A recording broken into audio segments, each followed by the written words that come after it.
दिल्ली शराब मामले में बड़ा एक्शन लेते हुए ईडी ने शुक्रवार को तेलंगाना के पूर्व मुख्यमंत्री केसीआर की बेटी और बीआरएस एमएलसी के कविता को गिरफ्तार कर लिया है।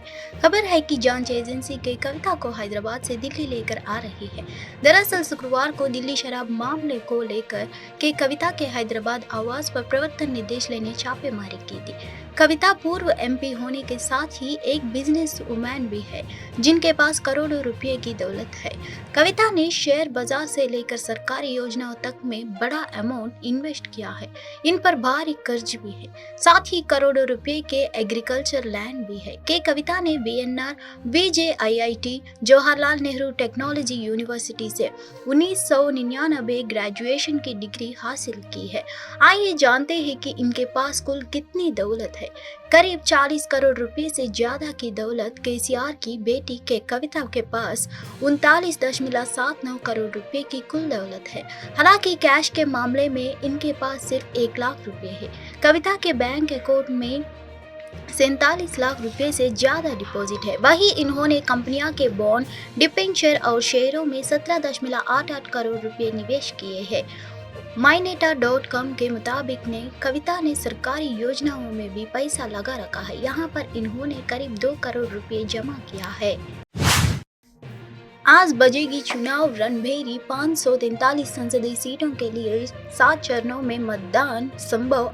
18वीं लोकसभा के निर्वाचन आयोग आज दोपहर 3 बजे चुनाव कार्यक्रम की घोषणा करेगा। इसके साथ ही देश भर में आदर्श आचार संहिता भी लागू हो जाएगा। संभावना है कि 543 सीटों के लिए 7 या 8 चरणों में मतदान कराया जाएगा। आयोग कुछ राज्यों में विधानसभा चुनाव कार्यक्रम की भी घोषणा कर सकता है। यहाँ पड़े लोकसभा चुनाव कार्यक्रम के ऐलान से जुड़े सभी अपडेट्स। 18वीं लोकसभा के लिए निर्वाचन आयोग आज दोपहर 3 बजे चुनाव कार्यक्रम की घोषणा करेगा। इसके साथ ही देश भर में आदर्श आचार संहिता भी लागू हो जाएगा। संभावना है कि 543 सीटों के लिए 7 या 8 चरणों में मतदान कराया जाएगा। आयोग कुछ राज्यों में विधानसभा चुनाव कार्यक्रम की भी घोषणा कर सकता है। यहाँ पड़े लोकसभा चुनाव कार्यक्रम के ऐलान से जुड़े सभी अपडेट्स। मौजूदा 17वीं लोकसभा का कार्यकाल 16 जून को खत्म हो रहा है। इससे पहले नई लोकसभा का गठन करना अनिवार्य है। उड़ीसा, सिक्किम, आंध्र प्रदेश व अरुणाचल प्रदेश की विधानसभाओं का कार्यकाल भी जून में खत्म हो रहा है। इन राज्यों में चुनाव तारीखों की भी घोषणा होगी। अधिकारियों के अनुसार बोर्ड परीक्षा, त्योहार व सुरक्षा कर्मियों की उपलब्धता को देखते हुए तारीखों को तय की जाएगा। शाह शुक्रवार को नई दिल्ली में आयोजित शतमार में शामिल हुए। इस दौरान उन्होंने कहा कि आज़ादी के समय पाकिस्तान में 30% हिंदू थे, आज वहां 2.7% है। बाकी के लोग कहां गए, उनका क्या हुआ? बांग्लादेश में आज 10% से भी कम हिंदू बचे हैं। केंद्रीय गृह मंत्री अमित शाह ने लोकसभा चुनाव से पहले एक बार फिर पाकिस्तान के कब्जे वाले कश्मीर का जिक्र किया। उन्होंने कहा कि POK भारत का हिस्सा है, वहां रहने वाले हिंदू भी हमारे हैं और वहां रहने वाले मुसलमान भी भारत के हैं। इसके अलावा उन्होंने विपक्ष पर भी निशाना साधा। उन्होंने आरोप लगाया कि नागरिकता संशोधन अधिनियम को लेकर विपक्ष दल मुस्लिम समुदाय को गुमराह कर रहा है। CAA में नागरिकता छीनने का कोई प्रावधान ही नहीं है। क्या हमें उन्हें नागरिकता नहीं देना चाहिए? शाह शुक्रवार को नई दिल्ली में आयोजित साक्षात्कार में शामिल हुए। इस दौरान उन्होंने कहा कि आजादी के समय पाकिस्तान में 30% हिंदू थे, आज वहां 2.7% है। बाकी के लोग कहां गए, उनका क्या हुआ? बांग्लादेश में आज 10% से भी कम हिंदू बचे हैं, वे कहां गए, उनके साथ क्या हुआ? पड़ोसी देशों में बड़ी संख्या में धर्मांतरण हुआ, वहां उनके परिवार की महिलाओं के साथ अन्याय हुआ, उनके परिवार के साथ वहां अत्याचार हुआ। उन्होंने भारत में शरण ली। हमें उन्हें नागरिकता क्यों नहीं देना चाहिए? धर्म आधारित विभाजन दुर्भाग्यपूर्ण। साक्षात्कार में उन्होंने विपक्षी दलों पर मुस्लिम समुदाय को गुमराह करने का आरोप लगाया। CAA में नागरिकता छीनने का कोई प्रावधान नहीं है। पाकिस्तान में अल्पसंख्यक समुदायों के सदस्य जो उत्पीड़ित महसूस कर रहे हैं, उन्हें विभाजन के समय आश्वासन दिया गया था कि वे बाद में भारत आ सकते हैं। दुर्भाग्यपूर्ण है कि देश में 1947 में धर्म आधारित विभाजन देखा है। हम निर्णायक स्थिति में होते तो देश का बंटवारा नहीं होने देते, केंद्रीय मंत्री ने कहा। हम कभी बंटवारे के पक्ष में नहीं रहे और निर्णायक स्थिति में होते तो देश का बंटवारा नहीं होने देते। गृह मंत्री ने नागरिकता संशोधन कानून पर भेदभाव के आरोप कहा कि मुस्लिम पर्सनल लॉ का समर्थन करने वाले धर्म पर कानून नहीं होना चाहिए बोल रहे हैं। उन्होंने कहा जितना अधिकार देश पर हमारा और आपका है उतना ही शरणार्थियों का भी है। उन्होंने कहा पाक अधिकृत कश्मीर हमारा है और वहाँ के हिंदू मुसलमान भी हमारे हैं। तेलंगाना की राजधानी हैदराबाद में प्रधानमंत्री मोदी एक रोड शो करेंगे। तेलंगाना बसपा के मुताबिक रोड शो करीब 1 घंटे चलेगी। रोड शो मिर्जागुड़ा से शुरू होकर शुक्रवार शाम मलकाजगिरी में खत्म होगा। प्रधानमंत्री मोदी आज दक्षिण के 2 राज्यों का दौरा करेंगे। लोकसभा चुनाव में 370 सीटें जीतने के लक्ष्य के लिए पीएम मोदी लगातार रैलियां कर रहे हैं। शनिवार को पीएम मोदी तेलंगाना और कर्नाटक जाएंगे। तेलंगाना की राजधानी हैदराबाद में प्रधानमंत्री मोदी एक रोड शो करेंगे। तेलंगाना बसपा के मुताबिक रोड शो करीब 1 घंटे चलेगी। रोड शो मिर्जागुड़ा से शुरू होकर शुक्रवार शाम मलकाजगिरी में खत्म होगा। सूत्रों के अनुसार पीएम मोदी आज नागर कर्नूल में एक सार्वजनिक बैठक को भी संबोधित कर सकते हैं। इसके बाद ही वे कर्नाटक जाएंगे। कर्नाटक के कुलबुर्ग में ये एक सार्वजनिक सभा को संबोधित करेंगे। गौरतलब है कि एक दिन पहले शुक्रवार को उन्होंने तमिलनाडु, केरल और तेलंगाना के दौरे पर थे। यहाँ उन्होंने रैली और रोड शो किए थे। इस दौरान उन्होंने बसपा और एनडीए के सहयोगी दलों के लिए वोट मांगा है। अदालत से शुक्रवार को दिल्ली के मुख्यमंत्री अरविंद केजरीवाल को झटका लगा है। कोर्ट ने आबकारी नीति मामले में मजिस्ट्रेट की ओर से जारी समन की चुनौती याचिका को खारिज कर दिया। मजिस्ट्रेट ने प्रवर्तन निदेशालय द्वारा उनके खिलाफ नोटिस के बावजूद पेश न होने पर मामले में समन जारी किया था। रोज एवेन्यू कोर्ट के विशेष न्यायाधीश राकेश सायल ने केजरीवाल की उस याचिका पर आदेश पारित किया जिसमें मजिस्ट्रेट अदालत के समक्ष कार्यवाही पर रोक लगाने की मांग की गई थी। केजरीवाल ने मजिस्ट्रेट अदालत के समक्ष व्यक्तिगत उपस्थिति से छूट मांगी थी। सेशन कोर्ट ने कहा दिल्ली के सीएम इसके लिए मजिस्ट्रेट कोर्ट में ही अर्जी दाखिल कर सकते हैं। अतिरिक्त मुख्य मेट्रोपॉलिटन मजिस्ट्रेट दिव्या मल्होत्रा ने ईडी द्वारा दायर 2 अलग अलग शिकायत मामलों में केजरीवाल को समन जारी किया था, जहां उन्होंने पहला समन 7 फरवरी को जारी किया गया था।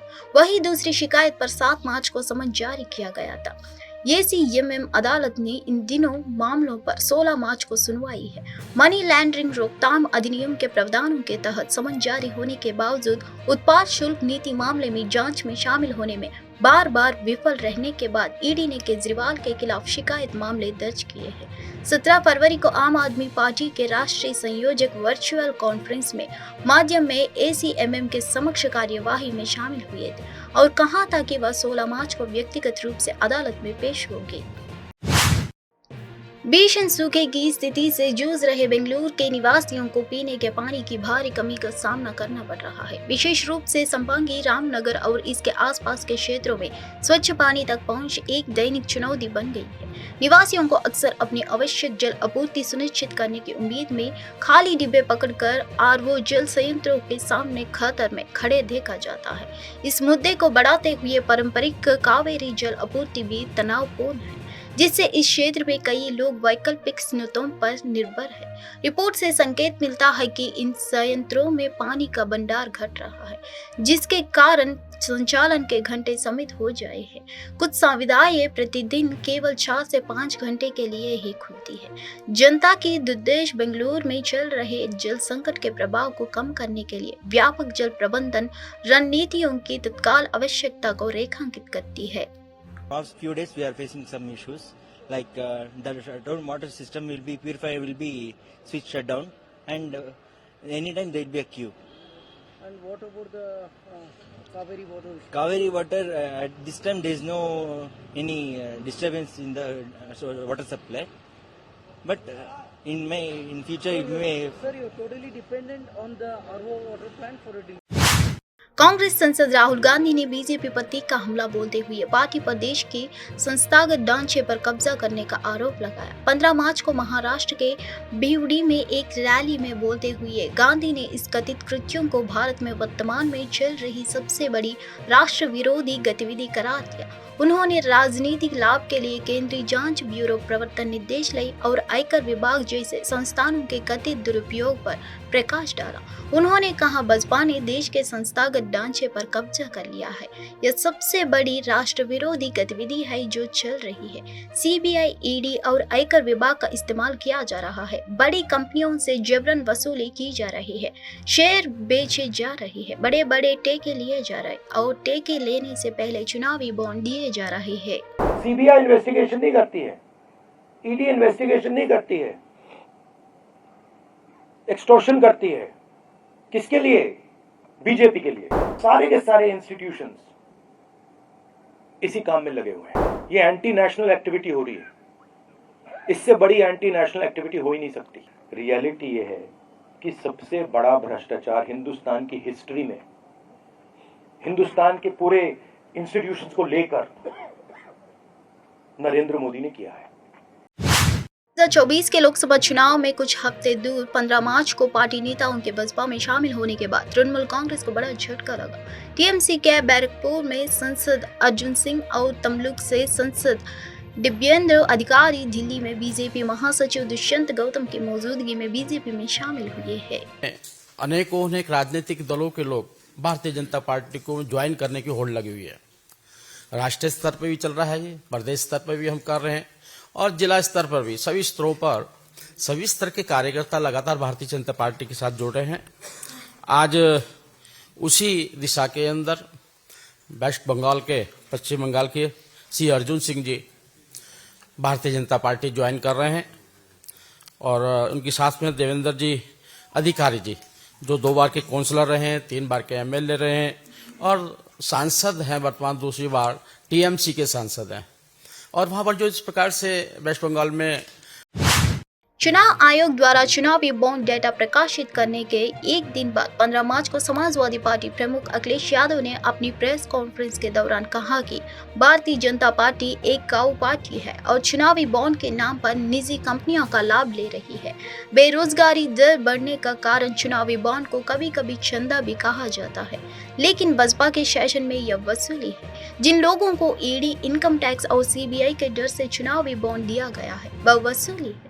जिन निजी कंपनियों ने अपने कर्मचारियों को चुनावी बॉन्ड दिए हैं, उन्हें सोचना चाहिए कि यदि ये बॉन्ड नहीं दिया जाए होता तो इससे उनके वेतन में बढ़ोतरी हो सकती थी, रोजगार के नए अवसर पैदा हो सकते थे।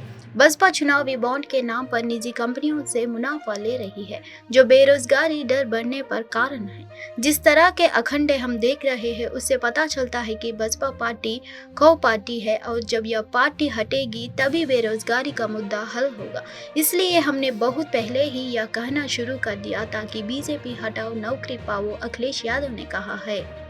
भारतीय जनता पार्टी मुद्दों के अलावा बहुत अलग तरह से तैयारी करती है। जो अलग तरह की तैयारी होती थी उसके बारे में हम लोग चर्चा करते थे, लेकिन कोई बात ऐसी नहीं कह पाते थे जिस पे जनता को ज़्यादा भरोसा होता। जो बात इलेक्टोरल बॉन्ड की आई है, इलेक्टोरल बॉन्ड काले धन को सफेद करने की भाजपा की गारंटी है।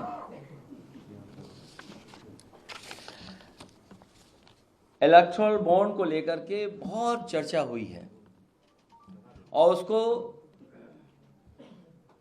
कभी कभी ये कहा जाता है कि चंदा है।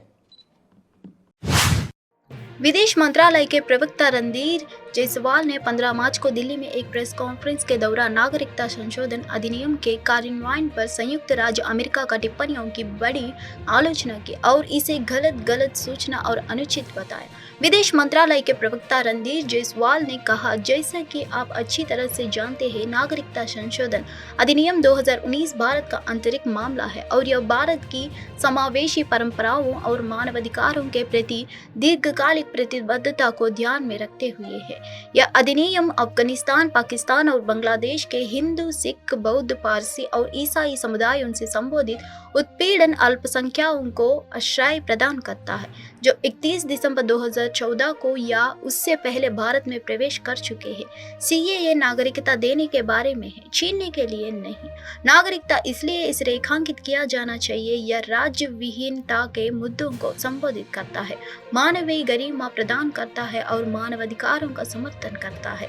जहां तक सीएए के कार्यान्वयन पर अमेरिका विदेश विभाग के बयान और कई अन्य लोगों द्वारा की गई टिप्पणियों का संबंध है, हमारा मानना है कि यह गलत सूचना और अनुचित है। भारत का संविधान अपने सभी नागरिकों को धार्मिक स्वतंत्रता की गारंटी देता हो। अल्पसंख्यकों के प्रति किसी भी चिंता या व्यवहार का कोई आधार नहीं है। वोट बैंक की राजनीति को संकट में फंसे लोगों की मदद के लिए किसी प्रशंसनीय पहल के बारे में विचार निर्धारित नहीं करना चाहिए। जिन लोगों को भारत की बहुलवादी परंपराओं और क्षेत्र के विभाजन के बाद इतिहास की सीमित समझ है, उनके व्याख्यान देने का प्रयास नहीं किया जाना चाहिए। भारत के भागीदारों और शुभचिंतकों को उसी इरादे के स्वागत करना चाहिए जिसके साथ यह कदम उठाया गया है। गौरतलब है कि संयुक्त राज्य अमेरिका ने 14 मार्च को कहा था कि वह भारत में नागरिकता अधिनियम की अधिसूचना को लेकर चिंतित है और इसके कार्यान्वयन पर बारीकी से नजर रख रहा है।